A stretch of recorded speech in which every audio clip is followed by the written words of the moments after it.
In our last video, we had a look at the trading business plan. In particular, we had a look at our goals and objectives for the trading business.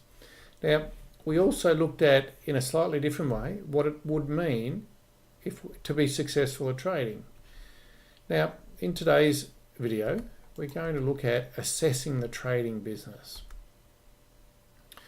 So, as part of our trading business plan, we need to assess where the trading business is currently at. So let's do an assessment of current state of the business, and let's put together some future plans.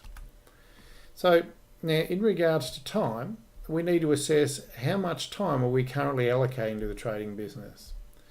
We need to ask ourselves where and how we will allocate our time in the future. And we also need to ask ourselves, what is our goal for the future in regards to time, or what is our lifestyle goal? So it may be here that we're currently allocating too much time to trading, but it's not perhaps in the appropriate areas. It's perhaps not in the right areas. So we've now assessed that we are allocating the correct amount of time, but it's perhaps misguided or misplaced. So then to ask ourselves the next question, where and how will we allocate our time in the future? So here we could say, well, okay, where we're going to allocate our time, we've now understand the importance of education, so we're going to allocate more time to education, and we're going to allocate less time to the things that are perhaps distracting us, as we've spoken about in Module 1, the things that perhaps aren't quite as important. So what we've actually done is been able to sit down and honestly review and assess where we are actually spending our time. So then we can come up with our goal for the future. So our goal for the future could be that, look, I only want to spend 8 to 10 hours per week on trading and trading related activities. Or our goal for the future may be that I want to trade full time, but I only want to trade 5 to 6 hours a day. So it's important here that we do this assessment of time, but we also put our goal down, which is our lifestyle goal. Now, let's assess the trading business, the current financial situation. So how much finances are we currently allocating? Where and how will we allocate finances in the future? And what is our goal for the future in regards to finances? So it may be that we're allocating not enough to finances. We're being perhaps a little bit tight or a little bit too frugal in regards to our finances. And we find that we're not investing our money in the things that we should be. We now understand the importance of education. So that brings up our next question: where and how will we allocate our finances in the future? So we've decided, after looking at our finances and deciding that we really need to now be realistic in regards to our education and our trading. We now decide that we're going to allocate more towards education. We're going to allocate more finances towards our mentorship, but we're also going to perhaps decide that we're going to allocate maybe a little less towards our trading because we perhaps aren't quite confident yet. So we're going to allocate a little bit less so our losing is obviously going to be less. These are some examples.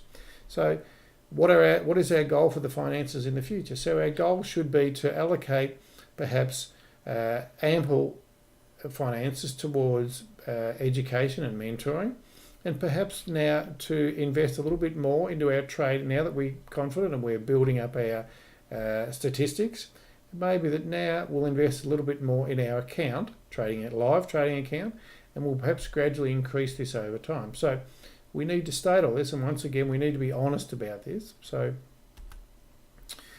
okay, we continue now to assess the trading business. So let's assess the education. So what's our current level of education?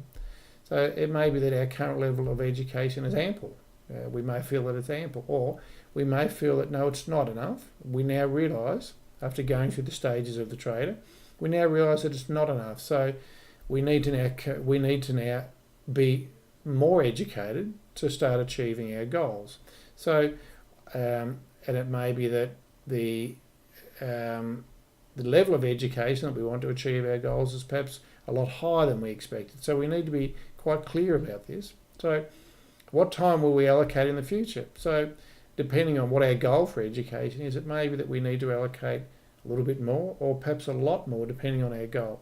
So that brings us to the last one. What is our goal for the future in regards to education? So our goal should be that we either need to achieve a level of education that can sustain our consistent performance, or it may be that your goal may be a highly skilled technical analyst, in which case it will mean that your goal should be that you educate yourself accordingly. So in summary, in today's video, we conducted an initial assessment, we've documented the outcome of the assessment, and we've created some future plans. Now, once we've done these assessments too, it's important to mention here that now that we're coming up with some items that we need to attend to, it's now important that we put these into our action list. So we'll speak about the action list a little bit further, but it's appropriate now that we now start to introduce this, because as we go through, there will be some items that you'll need to add to this. So in our next video, we're going to continue with the assessment of the business. So thank you for watching, and I look forward to seeing you in the next video.